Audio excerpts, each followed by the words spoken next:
कलयुग का हिसाब।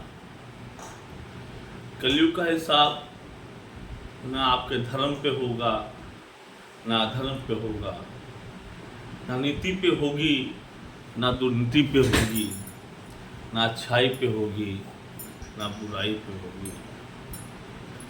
कलयुग एक ऐसा युग है जहाँ पे आपके कर्म, आपके प्रारब्ध का हिसाब होगा और पाई पाई का होगा।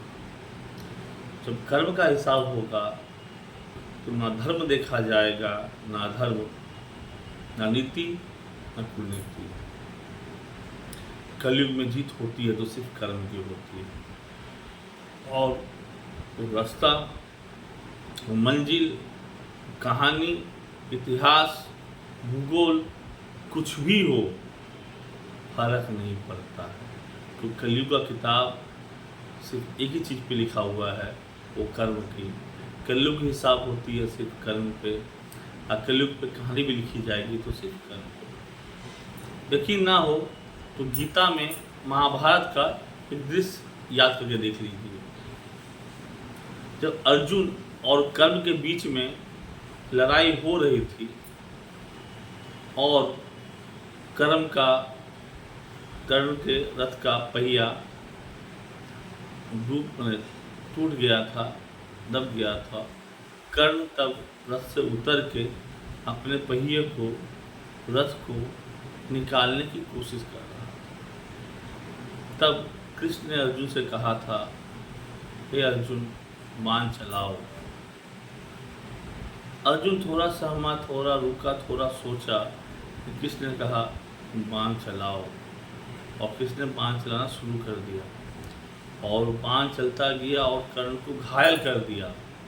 और कर्ण तब पूछता है, हे कृष्ण, हे वासुदेव, हे प्रभु, आपकी न्याय गति में, आपकी न्याय संगति में, आपकी धर्म गाथा में निहत्थे पे बाण चलाना उचित है क्या?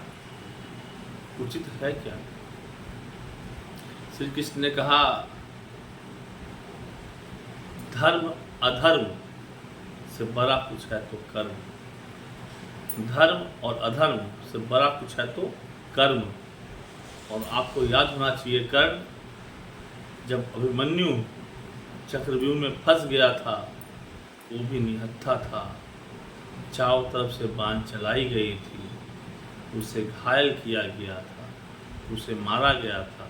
और तुम भी उसमें शामिल थे, तुम भी उसमें शामिल थे। तुम भी उन लोगों में से एक थे जिन लोगों में ने निहत्थे अभिमन्यु को चक्रव्यूह में घेर के मारा गया था। तब तुमने ये सवाल ना खुद से किया था, न अपने सैनिकों से किया था, न अपने मित्रों से किया था। तो आज का ये सवाल, आपका सवाल ही गलत है। सवाल ही आपका गलत है।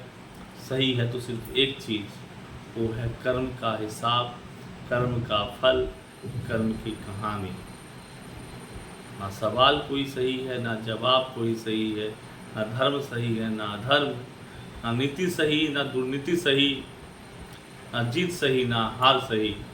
सही एक बात की, सही एक साख की सही है तो सिर्फ आपका कर्म, और कर्म का हिसाब, कर्म का फलन, कर्म का पोषण, कर्म।